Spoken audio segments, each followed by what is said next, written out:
Here a look at today's still life photo of the day out of Paris, where thousands of activists and just thousands of people of all stripes spoke out against Wednesday's terror attack at the Charlie Hebdo newspaper. The protesters sending a message to the world that they are not afraid, and you can see from the sign being held by the crowd here that it's a unified message at that. Now, newspapers and other media outlets around the globe, they also obviously respond to the attack, and they're fighting back with their own artwork. I want you to take a look at some of these cartoonists, whether it be in America, South America, Europe, Asia, beyond, with their own cartoons in response to the brutal terror attack that obviously was directed at some of the artwork that appeared in Charlie Hebdo.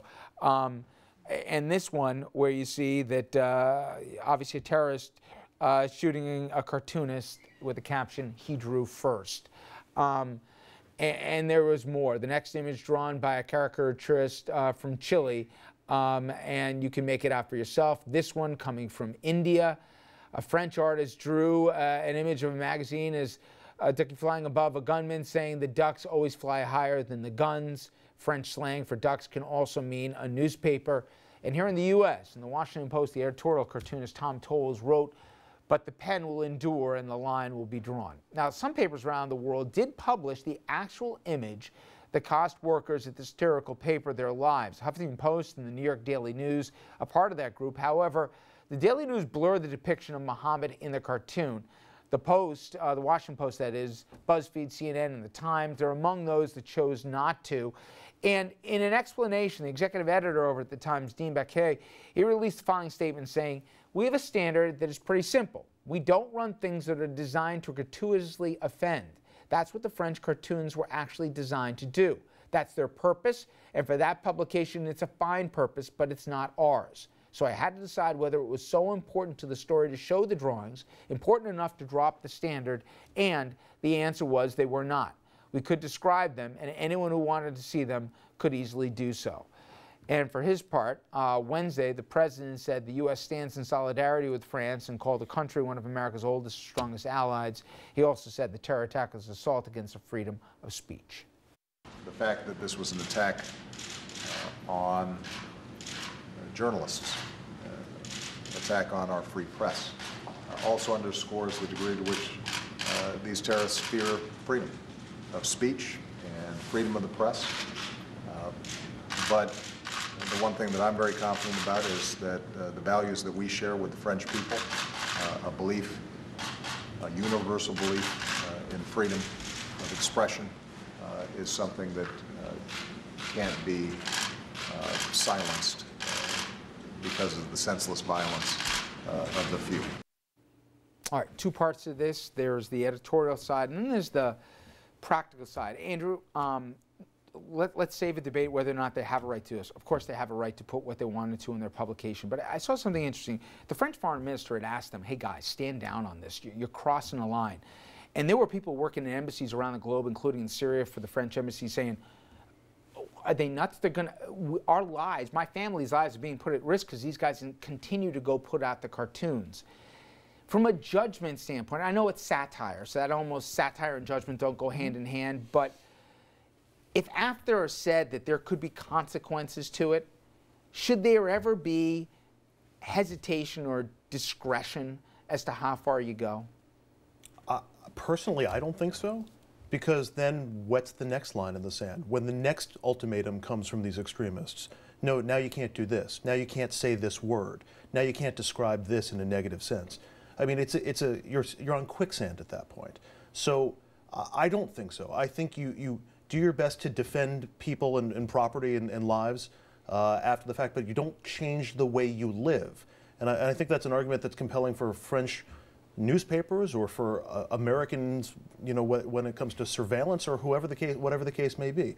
You cannot change your way of doing things just to satisfy madmen. Okay, how about and I want to get, I'm sorry, but do the media line there. You heard what the Times had to say in their line about choosing to reprint the cartoons. I'll make you managing editor of the Times. Would you print them? I print it. Why, though? Because if people need to know what provoked this attack, can't they find on their own if they have to see it? And so they can judge for themselves whether this attack had any sense to it whatsoever, or just how outlandish this was? That you draw a picture of the Prophet Muhammad with a big nose or saying something a little incendiary, and that's worth killing for. A little incendiary. Yeah. I mean, Richard, come on. I mean, I respect what you're saying, but the Times made the right decision. I think so too. Why would you want to offend someone just for the sake of offending them? And even here in America, we know there are certain topics that are off limits. Okay, we can all sit here and pretend that under the First Amendment we can do cartoons. Okay, for example, I forgot who, I think it was the Post, got in trouble with Obama when they depicted him, I think, as a monkey or something like that. There are certain topics in America that no one can touch, even as journalists. And also the depictions of Muhammad. I mean, that's been against Muslim tradition since the 7th century.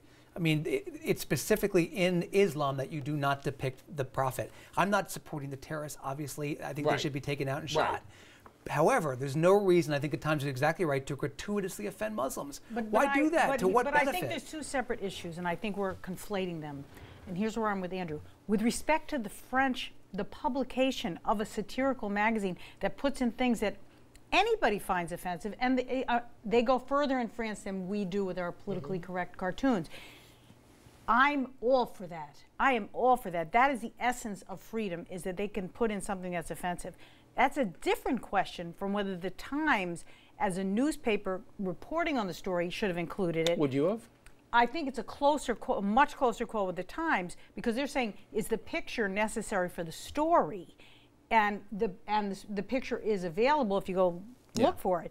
It's very different, but I think we have to be absolutely clear that on the point of the right to publish offensive things, that is the essence of the press freedom and our First Amendment freedom. But I think being respectful is not the same as capitulation. I mean, I don't mind them drawing cartoons like scorching cartoons about the terrorists and draw the terrorists, but Muhammad is a very sacred religious figure, obviously in Islam, and it's you're directly offending for no other reason to offend.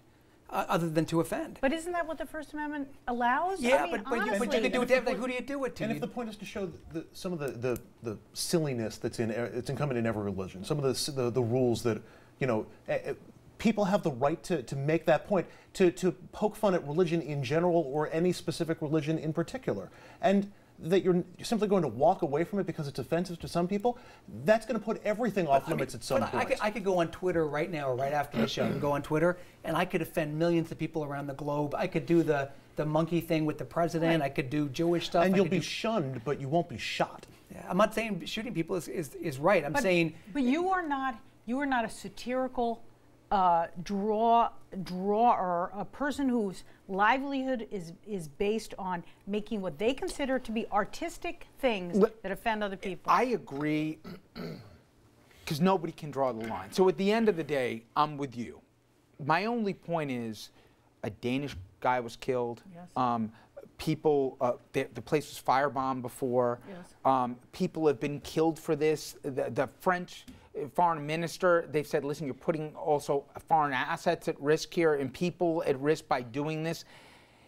I get it, but to do it just because you can, I think, like you said, of course you can. You can make fun of anybody, but if you know that that's the one button you're going to press that could put a lunatic, not that they have a right to, but to go over that edge, you're now bringing in collateral damage just because you can. But now I'm going to go beyond cartoons. Abortion doctors have been killed for performing abortions. Should they stop performing abortions? The United States and Israel have been targeted for occupying portions of Palestine. Should they not occupy? In the end, I'm with you. Okay. And I think the French people, the fact they stood there, many of them, I'm sure, offended by half of the cartoons there. They're not only directed at the Muslim community. They offend everybody. I got to go break. In the end, Andrew, if I have to, I'm with you on this one. But I understand your point too. Do I use the N-word because I can? I mean, sure, you can do it, but you don't do it. Right, you don't do it because it'll be the end of your career or the end of my career. I mean, there's just certain things that you... Or you punch me right in the jaw, you know? No, I wouldn't punch but also, you. But there's just certain things... There's just certain things that you don't touch. All right, we'll be right back, everybody. Stay with us.